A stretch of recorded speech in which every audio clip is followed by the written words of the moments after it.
Today on The Spin, it's Conference Championship weekend in college football. Will it be horns up for Texas in Atlanta? And can Penn State finally get that statement win? It's all next on The Spin.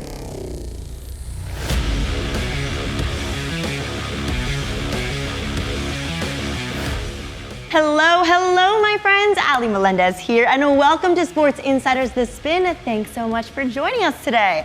All right, well, it has, of course, been an incredible college football season so far, and it will only get better this weekend with College Conference Championship Saturday. I know, we've got huge games across the board that will help answer a bunch of questions.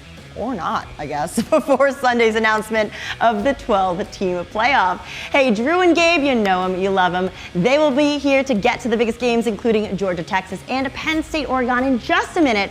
But first, a quick shout out to our friends over at BetOnline. Now, all of our odds here on The Spin are provided by BetOnline, the world's most trusted betting platform and #1 source for everything football. It is truly a perfect place to be for this conference championship weekend. So thank you so much to BetOnline. We appreciate you. All right, let's get back to the action. It is time now for our own Drew Butler and Gabe Ikard. And guys, it seems like only yesterday we were just soaking in those last few rays of summer. I had a nice tan. Where has the time gone? Thanks so much, Ali. You are so right. Where has the time gone? It is already Conference Championship Saturday. And Selection Sunday is coming up. The college football playoff just around the corner. So let's dive right into it. Drew Butler joined alongside my man Gabe Ikard right here on The Spin, Sports Insiders. And Gabe, we have some really, really good matchups. Let's start in the Big 12. Kicking off at noon Eastern over on ABC. It's the Dr. Pepper Big 12 Championship game in Arlington, Texas. Iowa State takes on Arizona State, Big 12 newcomer. Arizona State, a 2-point favorite in this game. The total right now sits at 50.5 points. Just as we all anticipated, Arizona State playing for the Big 12 title, and they've got a ton of momentum. Oh, yeah. Coming into this game, Sun Devils quarterback Sam Leavitt is playing some really good football, and Cam Scatterbo is one of my favorite players in all of college football. He's just fantastic for them at running back. However, doesn't it feel like Matt Campbell and Iowa State are due to win one of these? Oh, yeah. He has changed that program so drastically and made them such a consistent winner, and that's why I'm going to take the points with Iowa State. That defense for the Cyclones has not played up to their standard at all this season, but I think that defense rises to the occasion and makes things difficult for Sam Leavitt and that Sun Devils offense. Rocco Becht is so fun to watch for Iowa State, and I think he does just enough for Iowa State to get it done in a very low-scoring game in Jerry World. I'll take the points with the Cyclones. Yeah, Arizona State, those Sun Devils, they're one of the most fun stories in all of college football right now, and they're one of the hottest teams in the country, winners of their last 5 straight games. They were also 10-2 against the spread this season, which is just incredible. Second best mark in the country. The favorites in the Big 12 title game have gone 5-2 straight up and against the spread in the last 7 championships. And you mentioned Cam Scatterbo, Arizona State running back. This kid is a total stud. 17 rushing touchdowns on the season to go along with almost 1,400 rushing yards. As Scatterbo goes, this Sun Devil offense goes. But I love Rocco Becht as well, Iowa State quarterback. He's going to have to keep up the pace for the Cyclones and put some points up on the board. He had a very solid year, 20 passing touchdowns to just 8 interceptions. And Matt Campbell, Iowa State head coach, has been very solid throughout his career as an underdog. When push comes to shove, Gabe, I think Iowa State has the better defense. They have not played up to their expectations. I think the time has come for them to put it all together inside Jerry World, find themselves in the college football playoff. Iowa State wins this game. I'll take the Cyclones as a 2-point underdog. All right, let's head to Atlanta and the SEC championship game. 4 p.m. Eastern kickoff over on ABC. Georgia takes on Texas in a rematch of a regular season game. Texas here, Gabe, a 2.5-point favorite. This totals 49 points. We all know how this crowd is going to be. There'll be a lot of dogs in that building in Atlanta, but I love the heavyweight rematch, and I'm going to lay the points with Texas. I know that the first matchup between these teams did not go well for the Longhorns, but I just think that Texas defense is playing at an elite level coming into this game. And with the way that Carson Beck and that Georgia offense have struggled to find consistency as a unit, I just think that Texas's defense can control this game, and Georgia could struggle to move the ball consistently and score touchdowns in this game. I do not love how Quinn Ewers is playing currently. It does not instill a bunch of confidence that Texas is going to go score a bunch of points against the Georgia defense.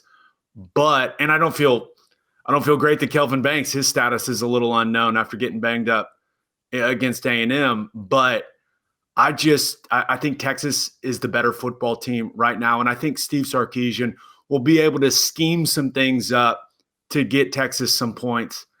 I think it's going to be a really low-scoring game, but I'm going to lay the points with Texas. All right, so Gabe leans towards the under, laying the 2.5 with the Longhorns. Georgia won this game in Austin 30-15 back in October, and of course, Texas had 3 fumbles in that game.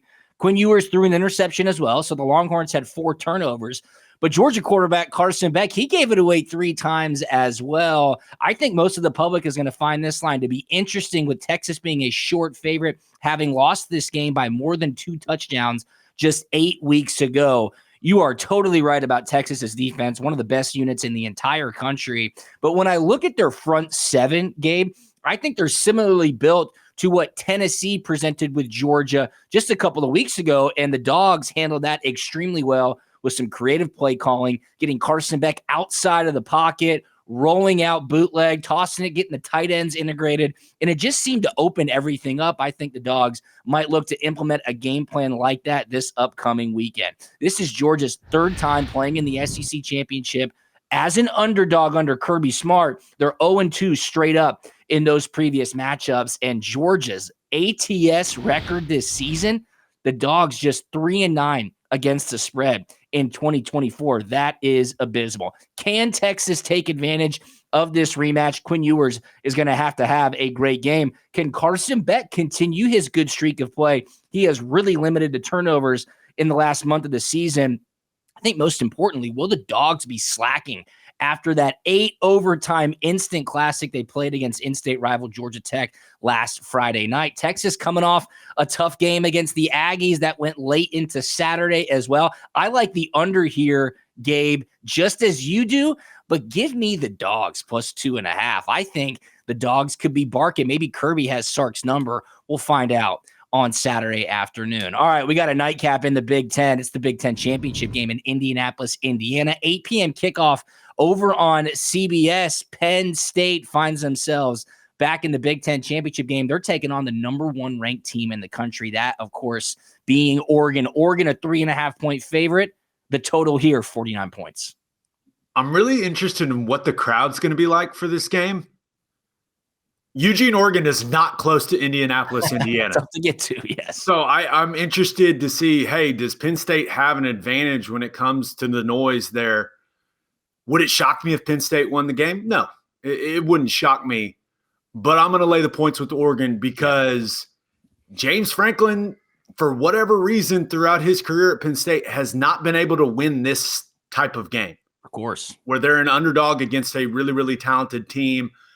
I have to assume that Dan Lanning is going to have a plan to limit Tyler Warren in this game. That guy is a spectacular football player. But other than him, Penn State really doesn't have any go-to guys. They don't have many weapons at the wide receiver position. That is not the case for Dylan Gabriel in Oregon.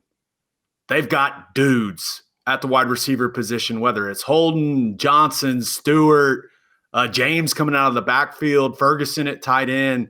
He's got all kinds of targets, and I think that'll be the difference in the game. I think Oregon will just be more explosive offensively, and Drew Aller and Penn State, they won't be able to match it. The Ducks get it done in year 1 in the Big Ten and win this thing. I'll lay them with Dan Lanning and the Ducks. Yeah, how about the fact that in this new era of college football, playoff expansion, super conferences, transfer portal, NIL, Oregon is the only remaining undefeated team in college football heading in to conference championship weekend. And you brought up James Franklin's struggles in these types of matchups.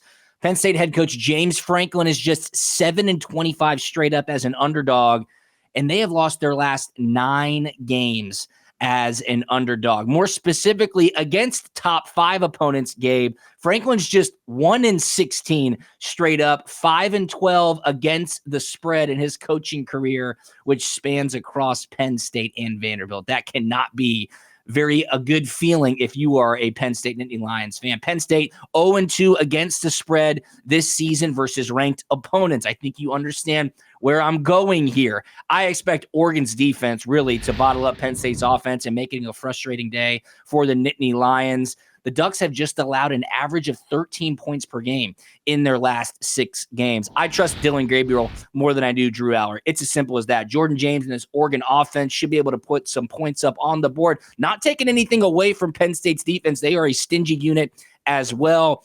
I just think Oregon playing better football right now. Dan Lanning is a coach for this moment. I'm laying 3.5 with the Ducks. Dan Lanning gets it done in the first year that Oregon is in the Big Ten. They will remain the number 1 ranked team moving towards the college football playoff. This is it, man. This is it. It's conference championship week. All lines provided by BetOnline right here on the Spin Sports Insider Conference Championship weekend. Sure to be a great one. No question about it. Enjoy the weekend. Enjoy the football. For Gabe Ikard, I'm Drew Butler. Allie, we'll throw it back to you. Thanks so much, guys. All right, well, Drew will be back with us in just a minute to talk about the NFL, but as I mentioned earlier, I've got to tell you that all of our odds here on Sports Insiders The Spin are provided by BetOnline, the world's most trusted sports betting platform. So, of course, with the college football playoff coming up, we got NFL, NBA, NHL, college basketball. You get the picture. There's no place better than BetOnline to get in on all the action. Head on over and check them out today. All right, my friends. Well, it is another big week in the NFL, so here to break it down for us, Drew Butler, joined by Anthony Becht and Jonathan Casillas. What's up, guys? Thanks so much, Allie. It's Drew Butler. I'm back, and I'm here with my guys, Anthony Becht and Jonathan Casillas, taking a look at Week 14 of the NFL season. I can't believe it, guys, but it's already December, so it is officially time to separate the contenders from the pretenders, and that's exactly what we have in our first matchup right here in the NFC. The Atlanta Falcons heading up to Minnesota to take on the Vikings, 1 p.m. Eastern kickoff over on Fox. It's the Kirk Cousins revenge game, I guess you could call it. The Vikings, Anthony, are 5-point favorites. This total is 45.5. Yeah, I was thinking it'd be a really good revenge game. I think it's just more of an avenge game from last week's performance. Yeah. Man, Cousins, 4 interceptions. Were they all on him? Either way, regardless, they're just not playing really good football offensively. They lost 3 straight games. And if you look at last week's game, if you just looked at the stats, guys, how the Falcons lost, I have no idea. Clearly, turnovers were a big deal. But, those are critical. And sometimes those things linger week in and week out. And I would say it's not a great opportunity to go against the Vikings and their defense and what they've been doing. 5 straight wins for them. And not only are there 5 straight wins, guys, to me, they're close wins their last 2 weeks. OT versus the Bears, 1 point versus Arizona, battle tested, right? So now not only do they have 10 wins, they're understanding how to win close games. And like I said before, is this defense, the one most impressive thing coming out of last week's game that they can continue to trend off of is Arizona was in the red zone 6 times and they only scored once. So now what's the Falcons' answer to that? The tight end's not having a great year for the Falcons. Is he going to be a factor? Are they going to force things? What's that going to be to get points? I just think right now the Falcons, even though it looks like a revenge game and a really good story, I don't think the storybook ending is going to happen anytime soon in this game. I'm going to lay those points and take the Vikings at home. Yeah, I hear you, man. Look, the Falcons are trending down. If I would have told you that the defense is going to hold the Chargers to under 200 yards, 17 points, have 5 sacks and 3 of 11 on third down, I think you would sign us up for that, right? Absolutely. They still lost. You can't throw 4 interceptions. Kirk Cousins, very timely interceptions, and the Vikings, they're just finding ways to win. Justin Jefferson coming up clutch late. Kevin O'Connell has these guys 7-1.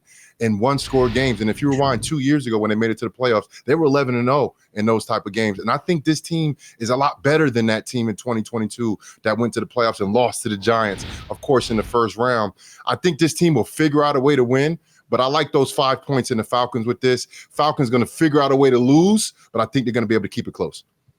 Yeah, tough to think otherwise coming off that 4-interception game from Kirk Cousins last week. And again, you could call it a revenge game. You could call it an avenge game, as Kirk spent many years in Minnesota. But it seems like the public will be all over the Vikings after how the Falcons inexplicably let that game go a week ago against the Chargers. I think it presents a great buy low spot for Atlanta. The Falcons are on a 3-game losing streak compared to the Vikings, who are on a 5-game winning streak. They're 10-2 overall. Guys, I think the Vikings win total on the season was like 4.5 games back in August. They have exploded out of the gates. Kevin O'Connell certainly in the running for coach of the year. The Atlanta defense hasn't allowed an offensive touchdown in 2 games this season, and they lost both of those games. It is crazy to think about how the Falcons are finding ways to lose games. Now they're going up against Sam Darnold, Aaron Jones, Justin Jefferson, which should be a really exciting environment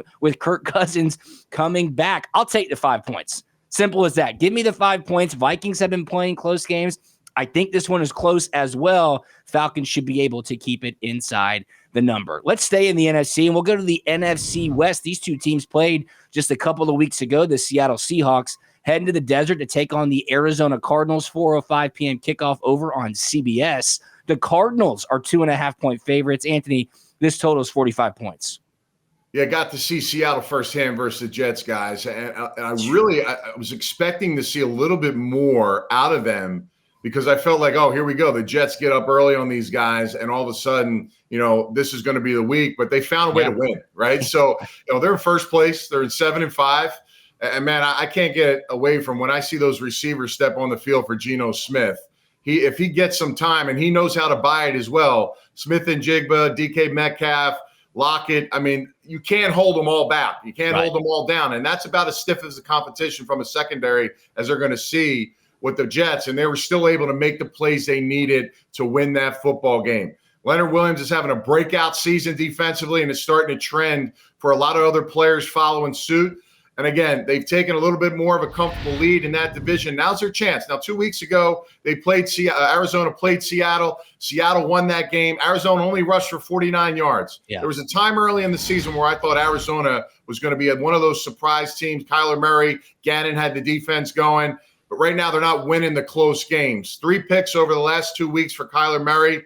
I just think right now they're trending down. They had an opportunity. It was a close game 2 weeks ago. But I just think right now Seattle sees blood in the water, and they feel like if they can go on the road and handle business, that they can really secure themselves and start separating themselves, especially the fact that the 49ers right now are not the same team. So I'm going to take those points all day. I'm going to let Seattle. I'm going to ride it out. Geno Smith is one of the top passing yard quarterback in the NFL. I just don't see how that trend stops with the 3 weapons that they have. Yeah, 2 teams trending in the wrong direction. But if the Cardinals can actually beat the Seahawks, they will be first place in the NFC West, which is crazy to say, but it's the truth, Look, the Seattle Seahawks, you got 2 guys that used to play for the Jets, Leonard Williams and Geno. They win the MetLife. They got the dub. Both of them played.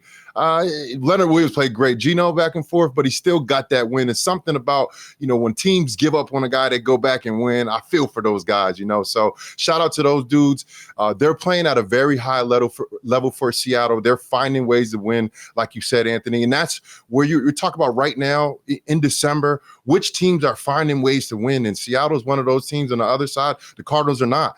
What happened to James Conner? He's still a great running back for them, but they go away from him. They put the ball in Kyler Murray's hands a lot. And I'm not taking anything away from Kyler Murray, but we all know when it hits those later parts of the year, like December, going into January, you got to have a good, strong run game. Mm-hmm. And they have the running back. They just go away from him. If they can figure out how to they are 4-2 at home. If they can figure out a way to get James Conner involved in the game for 4 quarters, that means it's a close game. I think they can keep it close. I think Seattle wins. I think they can keep it close. So give me those points and give me Seattle. Yeah, two things I looked at first here, guys. Jonathan, you just mentioned it. The Cardinals 4-2 at home this season. And the second thing was having this number be less than a field goal. We all know right here that beating a divisional opponent twice in 3 weeks is very, very tough. And Anthony, you said it just 2 weeks ago, the Seahawks beat the Cardinals in Seattle by a score of 16-6. And that touchdown was a pick six. There was no offensive touchdowns in that game. Seattle's defense has been elite all season long, and I just really can't get away from the Cardinals giving up less than a field goal in a revenge game against a divisional opponent. I think they'll get James Conner back integrated into the rushing game, but I think Kyler Murray also will have a big day at home. I like the under 45 here. Give me the Cardinals minus 2.5 to get some revenge against those Seahawks and take over the NFC West. That one is totally up for grabs, just like the NFC South. All right, let's finish things up with some Sunday night football action. It's an AFC West tilt. Those Los Angeles Chargers are heading to Arrowhead to take on the Kansas City Chiefs, 8:20 p.m. Eastern kickoff over on NBC. The Chiefs are 4-point home favorites. Anthony, this total sits at 43. Yeah, really good matchup here, right? I mean, listen, Chargers have won 5 of 6. That loss versus Baltimore was really an eye test game for me. I never felt like it was really close throughout that game, but they only lost by 7 points, and they did play that game at home.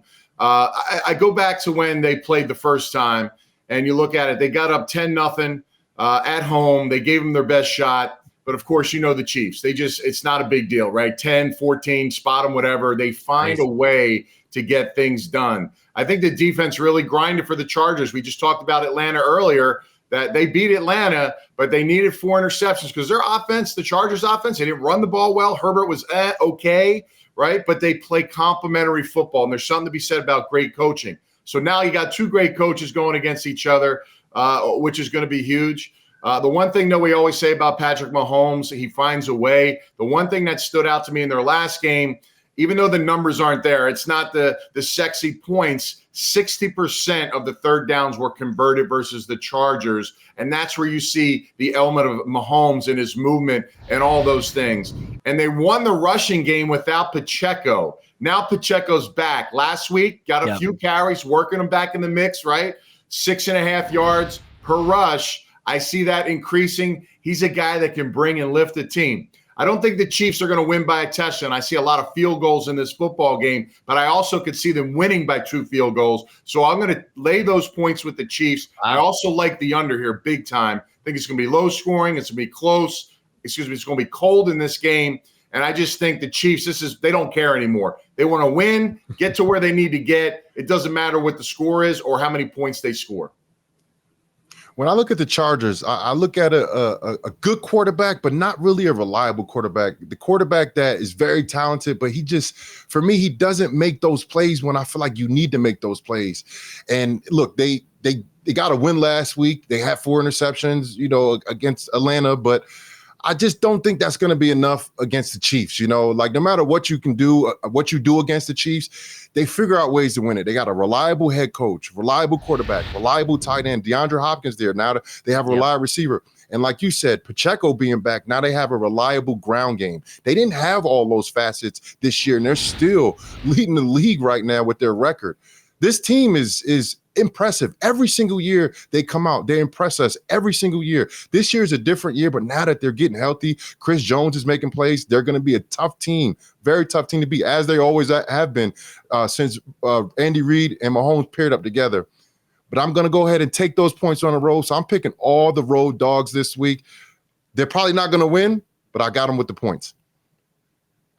I totally agree with you. And it's tough to look away from Los Angeles. And I'm a little surprised at your Justin Herbert evaluation, considering Herbert has 13 touchdowns and only 1 interception on the season. Now, I get it. You're saying when he needs to make those plays, it might be a little bit tough, but it's hard to argue that Justin Herbert is not playing better football than Patrick Mahomes right now. With the addition of Ladd McConkey, that's been so huge to this offense. McConkey had over 100 yards receiving in the first half last week against the Atlanta Falcons. And you mentioned that Falcons game, Chargers not having a good offensive showing, needed 4 interceptions. They were coming off a short week. They had played on Monday night the week prior, then had to travel across country in an early kickoff. They got the dub. That's all that matters. How can anyone trust Kansas City to cover a number at this point in the season? They spot teams. They let teams get back in it. They just find a way to win. So when I saw this was over a field goal, I was like, we have a real opportunity here in a divisional game